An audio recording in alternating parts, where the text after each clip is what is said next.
Bo Derek,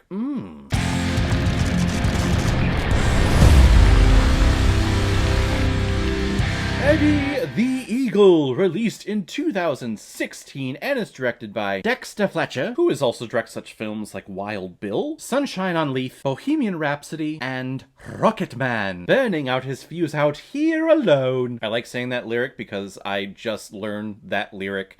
I've never understood what those words were when actually listening to that Elton John song, and I learned them last year, so yeah. Good time. And this film is starring Taron Egerton and Hugh Jackman. And the reason why we're talking about Eddie the Eagle today is because it was a recommendation from one of my biggest supporters on this channel, Autumn Blood. You strike again with another amazing recommendation of a movie that I absolutely love. This movie is great. There's a moment in here where it puts a smile on my face, and that smile doesn't leave my face for the rest of the movie. And my wife is the same way. I watched this movie with her. We've seen this many times, but this last time, in the last like 10-15 minutes, she said out loud, like, I haven't stopped smiling for the last 15 minutes. I love this movie. And I do too. Eddie Edwards has always had a dream of being an athlete in the Olympics. When he was a kid, he would train by himself for the Summer Olympics, and when that didn't pan out, he moved to the Winter Olympics training. And because of his athletic ability and the way that he looks, the British Olympic Committee tells him that he is not Olympic material and that he will never make it to the Olympics. Until he realizes that Great Britain hasn't had a ski jumper in the Olympics for 6 decades. So Eddie decides to train himself in becoming Great Britain's only Olympic ski jumper, and he eventually gets help from famous American ski jumper Bronson Perry, played by Hugh Jackman. It's a sports movie, so you know it's all going to lead to a climax of,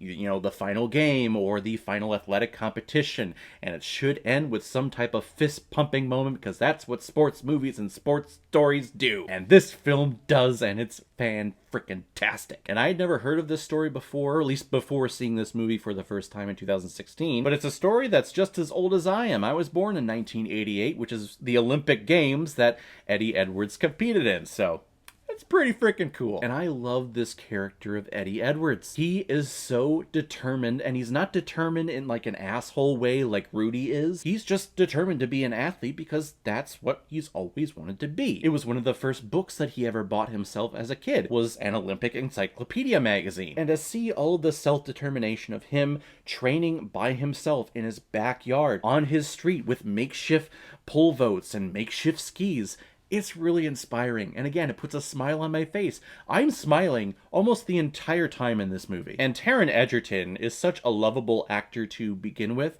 To see him in such a lovable character, it's a winning combination. The prosthetics and how Taron Egerton moves and manipulates his jaw to get that underbite going that Eddie Edwards had in real life, it's pretty incredible. Of course, Taron Egerton, you know, looks way better than the actual Eddie Edwards did at this time in real life, but that's Hollywood. You get some good-looking person to play, you know, an average, ordinary person in the world. That's just how it works, but it's okay. Taron Egerton is just fine. And Hugh Jackman, who also stars in this movie along with Taron Egerton, playing just the roughneck Southern Texan, or at least what appears to be a Texan American. He's really the only guy who can pull off that look of just this button-up shirt and jeans and just looking like a Southern hick, but again, he makes it look good. He's Wolverine, for crying out loud. Of course he makes that look good. But he has a great story arc. He used to be an Olympian, but then he got kicked off the team because he's an alcoholic and he wasn't taking it seriously, and he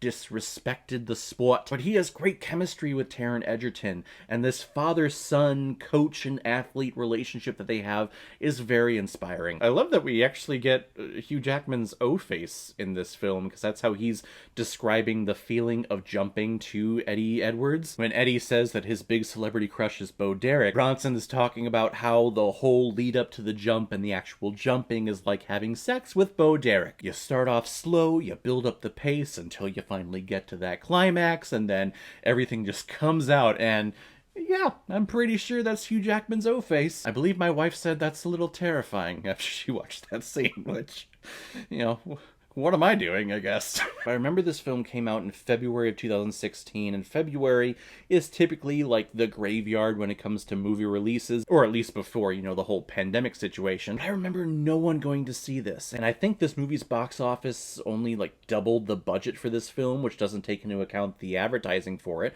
so it may have just broken even, maybe made a little bit of a profit, which is such a shame because this movie is so good and it's so happy, and more people need to see this thing. For a movie about jumping, they make that entertaining. It's not like a standard sport where there's a team involved, like football or basketball or soccer or baseball, where there's time limits or there's a score that you need to beat. This movie is not about beating a score or making a score. This is about achieving your dream of just being an Olympian. And there's actually a confrontation between Eddie and Bronson, where Bronson's like, no, you shouldn't go to the Olympics this year. We should wait because you're actually making improvement. And if we wait and do this thing right, you can actually be a competitor. And Eddie says, no, it's now or never, because if I don't do it now, the committee is going to take a look at me and make the requirements that much more difficult, and there's no way I'm going to be able to do it in the next 4 years. It's not about getting a medal, it's about just being there and competing. That's all he wants to do, and I think that's the most inspiring aspect about him. Plus, he can't get over his amazing mother, who has always been by his side and is always encouraging him to go off and try something and try to achieve his dream. His dad is a bit of an asshole. He wants him to pick up like an actual trade, an actual career to actually start paying bills. But their story arc is probably one of my favorites because the turnaround and the sweaters that they wear at the end,